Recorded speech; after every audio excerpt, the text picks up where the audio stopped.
Nkosazana Dlamini-Zuma, a South African politician who has served in many portfolios as minister, including health, foreign affairs, and now cooperative governance and traditional affairs. But I prefer to know her as the third chairperson of the African Union, under whose watch she made a lot of gradual changes to the union that represent all the Africans on the continent. During her time at the African Union, she furthered ambitious projects including the African Passport, which is yet to come out, and the African Continental Free Trade Area, which was recently launched on January 1 of 2021 this year. She's definitely someone who achieved a lot as she was chairperson, and today we're going to look at her rules for success and the wisdom that she has dropped by as she was leading. We'll start with her rule number 1. Africa's most precious resource is its people. Africa's most precious resource is its over 1 billion population, the majority of whom are young, and over half of them are women. Investing in their health, education, access to basic services and infrastructure is therefore critical to governments, regional organizations, and African Union alike.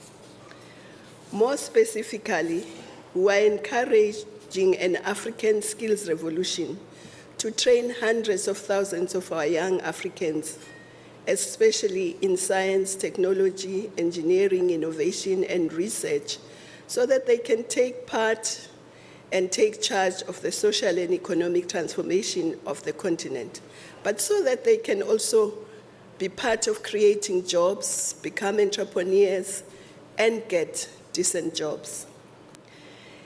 Sometimes skill shortages are often mentioned in competitiveness surveys as amongst the reasons for low business confidence, whilst at the same time Africa needs to develop skills in all priority sectors it seeks to develop and grow.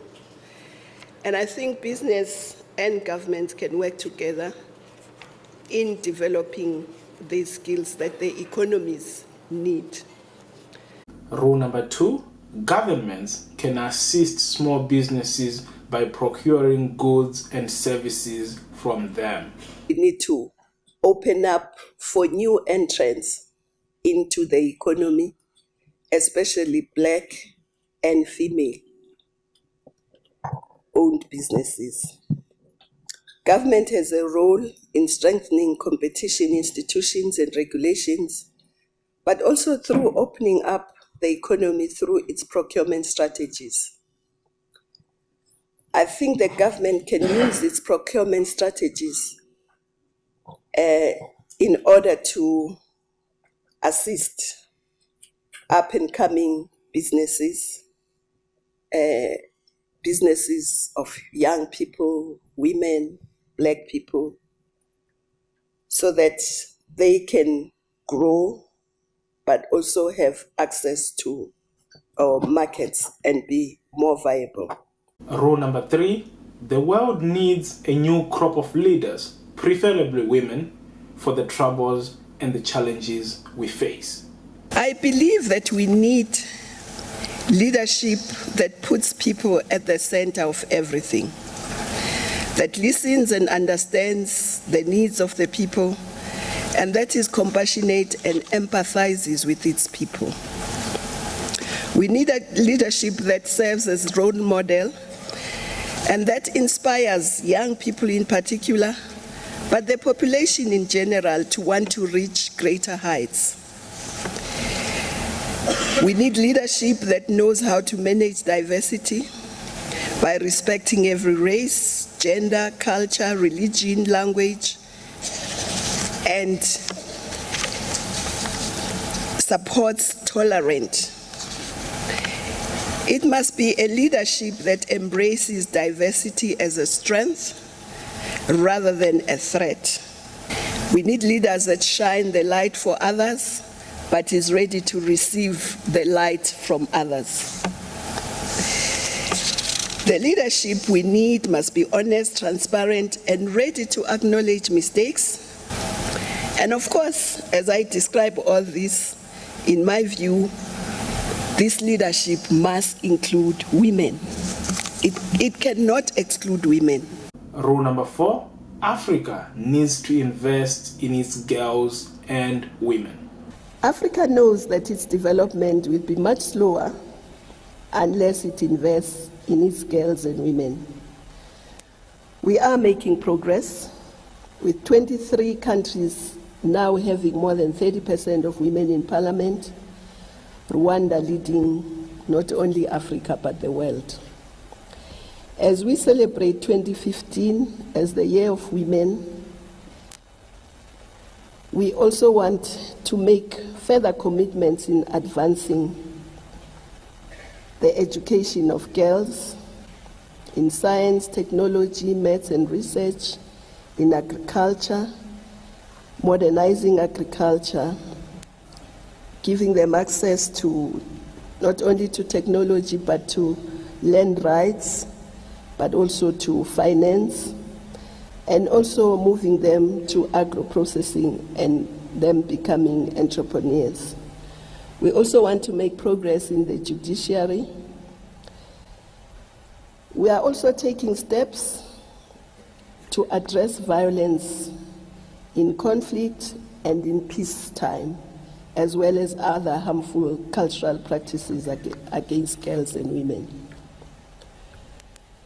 Women's empowerment is not only a human rights issue, but also makes economic sense, and it is a guarantee for sustainable peace, community, stability, and cohesion. It contributes to the prosperity of families and communities, especially since women on average contribute 70% of their income to the family and household, compared to only 30% that is contributed on average by men to households and families.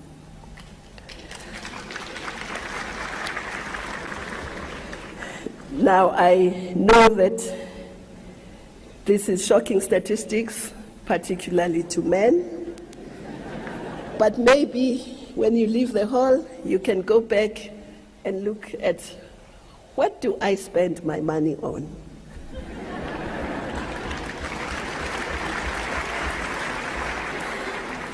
Investing in women, therefore, is critical to shared prosperity and to the Africa becoming a prosperous, integrated, peaceful continent driven by its people and playing a dynamic role in the world. Rule number 5, every woman must be celebrated. International Women's Day for me means mainly two things. One, it's a day of celebration, but it's also a day of reflection. It's a day of celebration because we celebrate our forebearers who made sure that each generation is bequeathed with a better world than the one they found.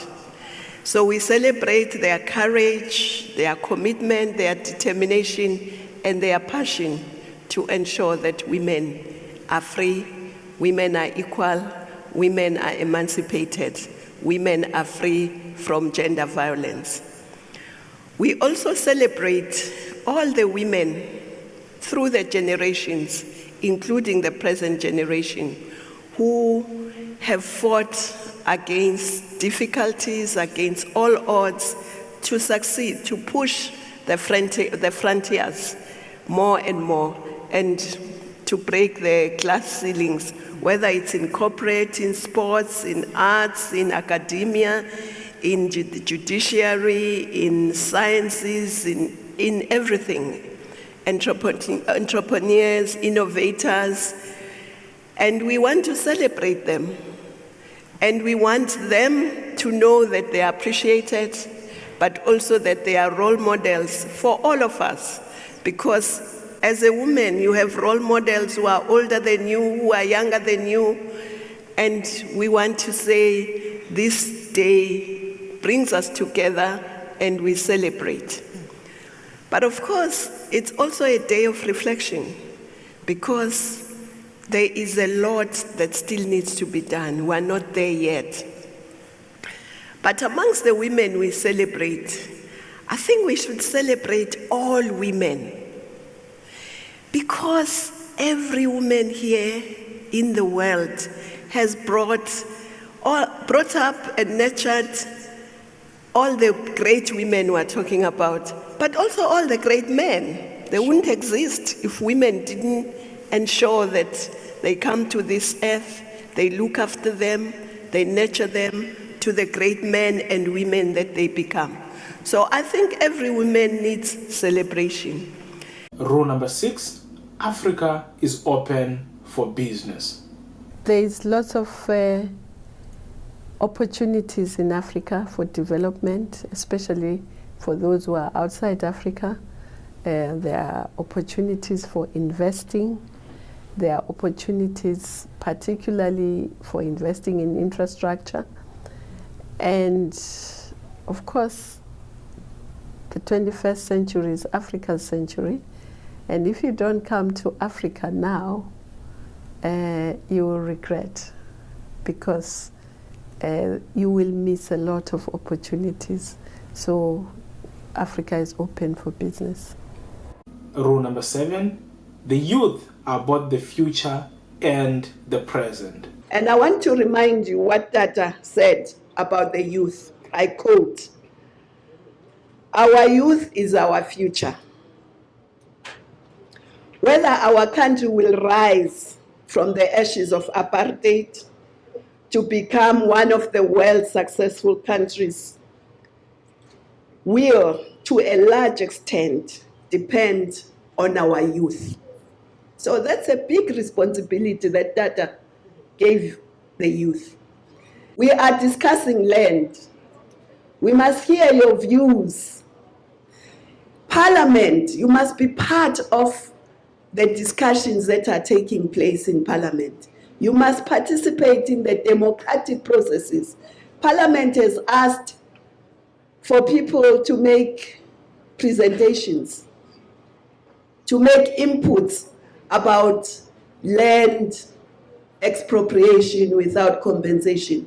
How many of you here have sent an input to that review committee? 1, 2, 3, 4, in such a big crowd, 5. Because the youth, you say you are the future, I agree, but you are also the present. You are not only the future, you are both.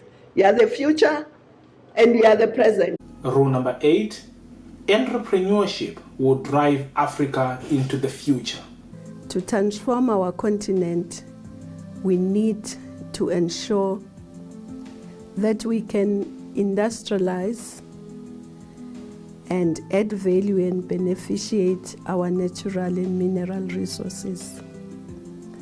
Starting with agriculture, we are going to modernize agriculture, but also improve and grow our agro-businesses.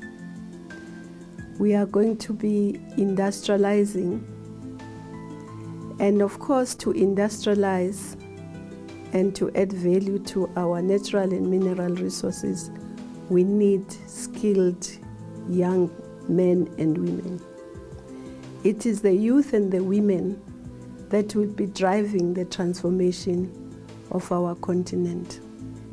And of course, amongst the skills that they need is entrepreneurship, because it's an acquired skill, and we are very excited with the work that Mrs. Moratti and her foundation are doing in training young African men and women as entrepreneurs. But of course, she needs a lot more from other partners so that they can scale up and train many, many more. In addition, we need mobilization of resources so that indeed, when our young people have innovated, they can commercialize their innovations, but also those who want to be entrepreneurs can start up their businesses, and those who are small businesses can grow their businesses. Rule number 9, African countries must train skilled bureaucrats to combat illicit flows. The contracts that African countries sign with countries with companies are not in favor of the country, are very much weighed in favor of the company. And in part, it's because, again, it comes back to the skills. How many of our countries are training corporate lawyers and also lawyers that specialize in mining, in oil, and so on, all the things that we do in Africa? The countries, again, don't have the capacity when the company says, these are my costs. How many countries are able to verify those costs? Hardly any. So the company will say, these are my costs, 100 million, when it's 20 million, and the country will be no wiser.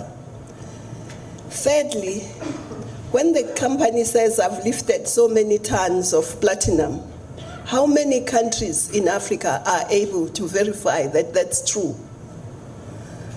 So right through the value chain, money is lost. And then companies say, oh, I'm not making a profit yet, so I can't pay tax. For years and years, and you wonder why a company will stay for 10 years if it's making a loss. But countries do not have that capacity to say, no, you are the AU, but without the necessary skills, cannot do it alone.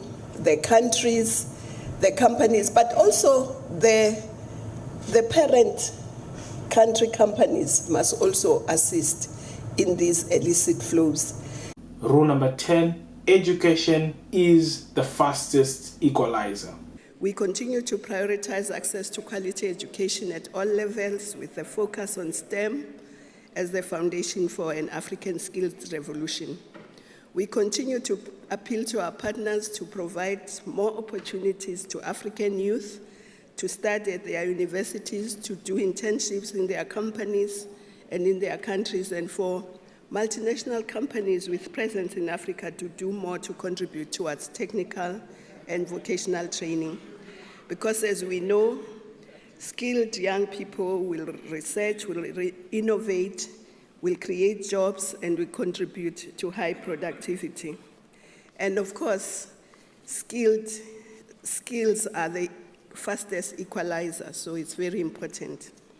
So what do you think of this wisdom that has come from Nkosazana Dlamini-Zuma? Please let me know in the comments below. And of course, if you love this video, share it with your friends and share it with your family. And of course, suggest any other Africans who you want us to profile next on the channel. Until next time, my name is Maro.